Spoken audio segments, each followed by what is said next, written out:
Transfusi darah. Transfusi darah adalah proses pemindahan darah dari tubuh seseorang ke dalam tubuh orang lain. Orang yang menerima darah disebut penerima atau resipien. Sedangkan orang yang memberi darahnya disebut pemberi atau donor. Golongan darah sangat penting untuk transfusi darah. Jika seseorang mendapatkan transfusi darah yang golongan darahnya berbeda, hal ini bisa menimbulkan bahaya. Sebab hal tersebut dapat menyebabkan terjadinya pembekuan darah atau penggumpalan darah. Penggumpalan darah ini dapat menimbulkan kematian. Golongan darah 0 disebut sebagai donor universal karena dapat menjadi donor atau pemberi untuk semua golongan darah. Sebaliknya, golongan darah AB disebut sebagai resipien universal karena dapat menerima semua golongan darah. Walaupun demikian, transfusi darah yang baik adalah transfusi darah sejenis.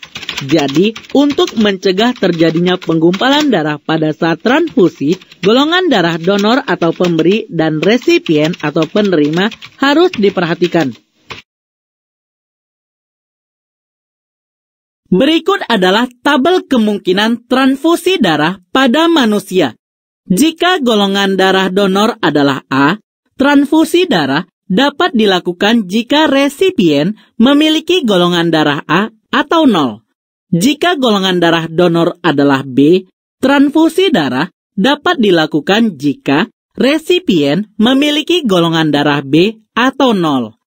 Jika golongan darah donor adalah AB, transfusi darah dapat terjadi pada resipien dengan semua jenis golongan darah. Jika golongan darah donor adalah 0, transfusi darah hanya dapat terjadi pada resipien yang bergolongan darah 0 juga.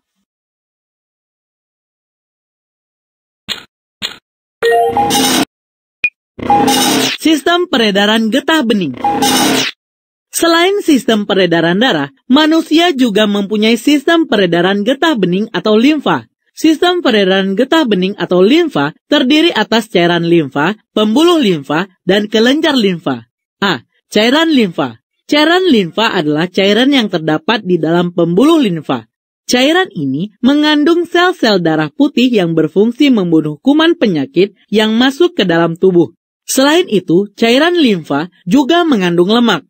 Cairan ini keluar dari pembuluh darah dan mengisi ruang antar sel sehingga membasahi seluruh jaringan tubuh. B. Pembuluh limfa. Pembuluh limfa terletak di sela-sela otot, memiliki cabang-cabang yang halus dan bagian ujungnya terbuka. Karena pembuluh ini memiliki ujung yang terbuka, maka dikatakan pembuluh limfa memiliki peredaran terbuka. Melalui ujung ini, cairan tubuh masuk ke dalam pembuluh limfa. Pembuluh limfa dibedakan menjadi dua macam, yaitu pembuluh limfa kanan dan pembuluh limfa kiri. A. Pembuluh limfa kanan berfungsi menerima getah bening yang berasal dari daerah kepala, leher bagian kanan, dada kanan, dan lengan kanan. Kemudian bermuara pada vena yang berada di bawah selangkah kanan. B. Pembuluh limfa kiri berfungsi menerima getah bening yang berasal dari daerah kepala, leher bagian kiri, dada kiri, lengan kiri, kemudian bermuara pada vena yang berada di bawah selangkah kiri.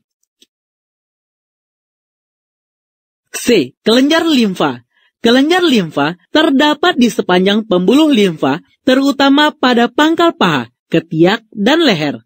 Kelenjar ini berfungsi untuk menghasilkan sel darah putih dan menjaga agar tidak terjadi infeksi lebih lanjut.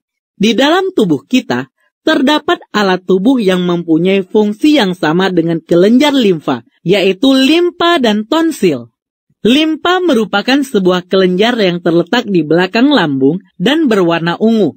Fungsi limpa adalah sebagai tempat penyimpanan cadangan sel darah, membunuh kuman penyakit, pembentukan sel darah putih dan antibodi, serta sebagai tempat pembongkaran sel darah merah yang sudah mati.